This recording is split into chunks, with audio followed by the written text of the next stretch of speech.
Family gatherings, a traditional, a staple, and essential part of Asian culture, especially in my Vietnamese household.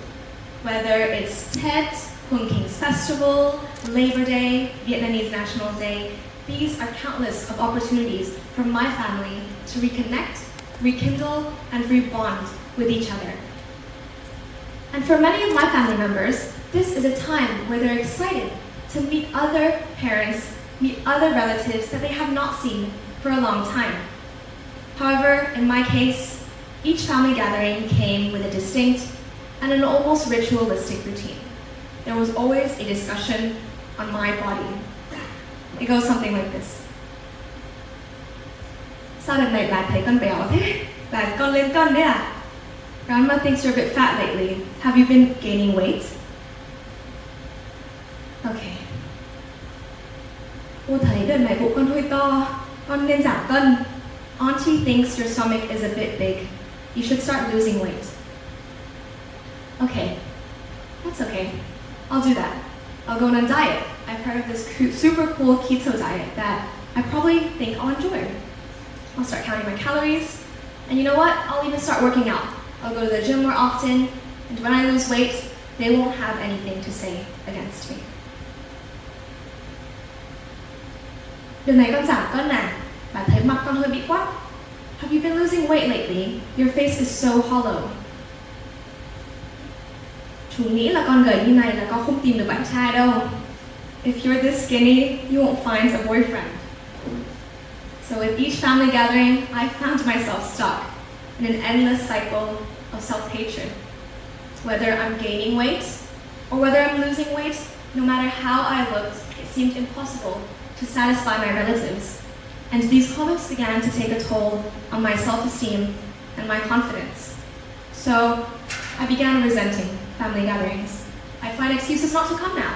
I'd say I'd have too much work to do, I have exams, university applications, or if I don't really have them, I'll say I need to sleep and re-energize to do this the week after. And I began seeing them less and less. And I realized that I've been separating myself from a tradition that has been so deeply ingrained in my family, in my culture, and in my Vietnamese culture. And eventually, I completely stopped coming to these family gatherings.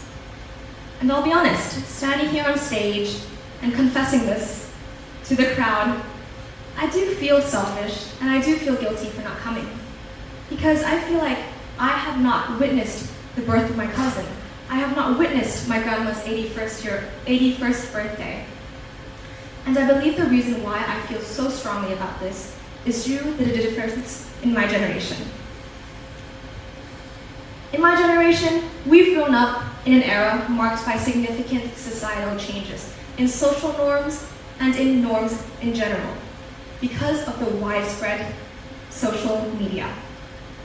We often hear these negative results and these negative effects from social media, but because this has convoluted our mind, we forget that social media has positive impacts in our mental health.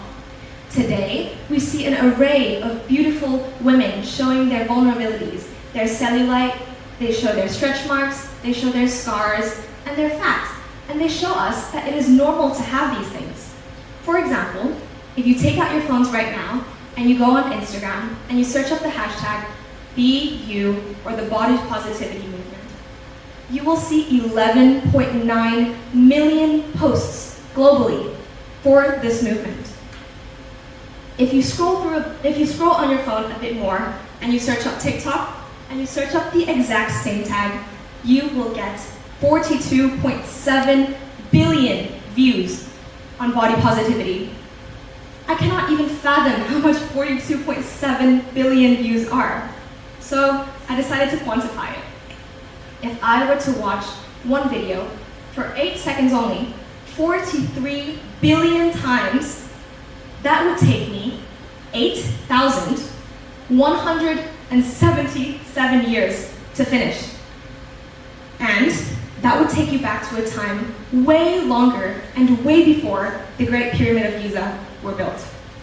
And that just shows how much impact social media has on my youth now. In these posts, people are vulnerable, and people show that it's okay to be vulnerable.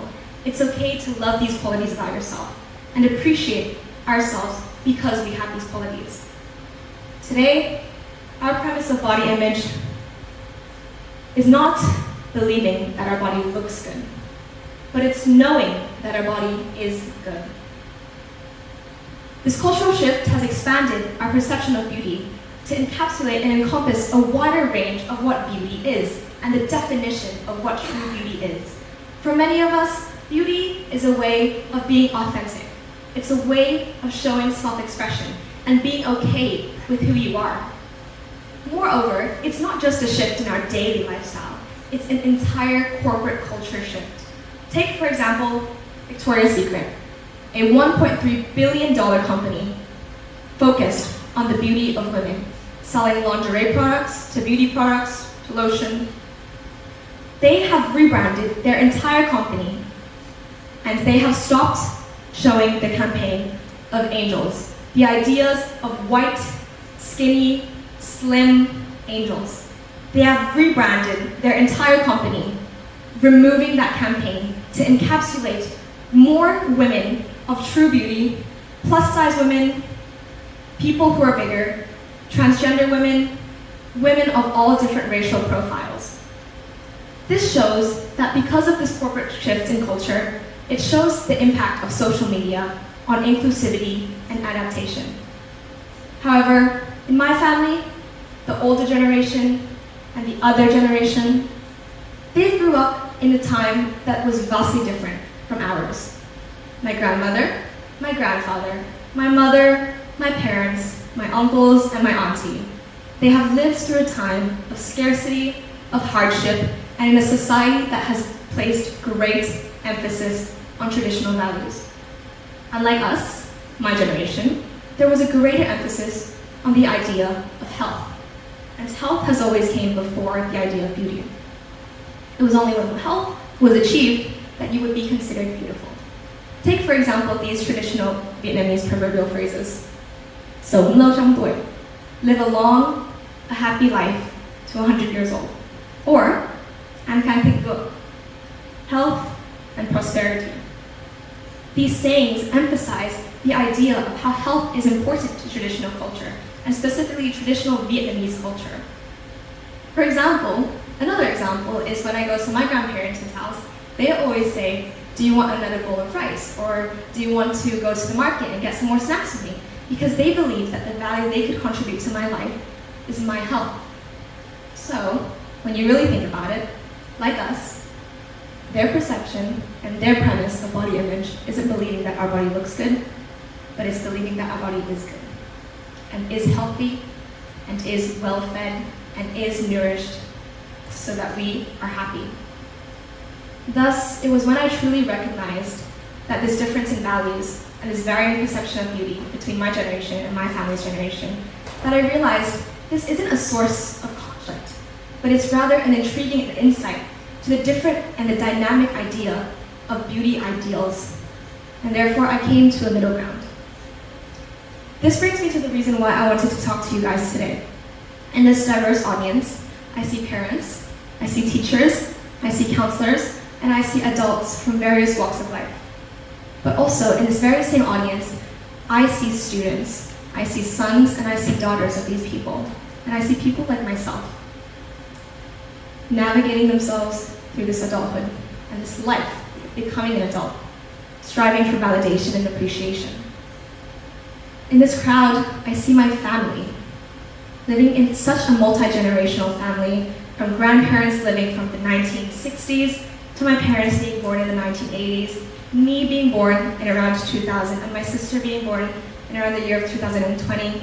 It shows how diverse my family is. And with this, it also shows how diverse our perceptions in the family is. Sometimes when we sit at a dinner table, the conversations we say could lead to conflict. The conversations we say could show our varying perceptions of the different values we have on a same situation. In my opening anecdote, I shared there was somewhat challenging tradition of our family gatherings, and the remarks on my appearance. However, when I've come to this middle ground, I've come to realize that these comments truly stem from a place of deep concern and love. It's their way of showing that they love me and that they care about me, my well-being and my health. Today, I actually have found these family gatherings to be one of the most favorable activities in my time. I've learned to see them as a critical remark, not as a critical remark, but as an expression of beauty, of love, and of familial love. The ability to embrace the differences and to see the good intentions behind their comments I've honed in family gatherings. And what once has become a guiding principle in my life. As we, kids, step outside into the bigger world, whether it's university or a workplace, it's important to understand that the people we have and the people we meet will come of all different kinds of diverse backgrounds, possessing different beliefs, values, traditions, and perspectives. And it's the ability to embrace these differences and to appreciate the intentions and the values that underlie them that will help us grow as a person, understanding a wider perspective and understanding the wider world in general. It's a part of growing. In the end, I've come to appreciate that beauty is not just about appreciation, not just about appearances or perceptions, but it's about family and diversity, and it's the beauty of understanding and the beauty of empathy. The true beauty of life, I think, the beauty of life lies in the richness of these experiences, the warmth of love, and the shared moments that shape our relationship. In my family gatherings, I've learned that these moments, even with their imperfections, are among the most wholesome and valuable parts of life. And this is how I define my beauty. Thank you.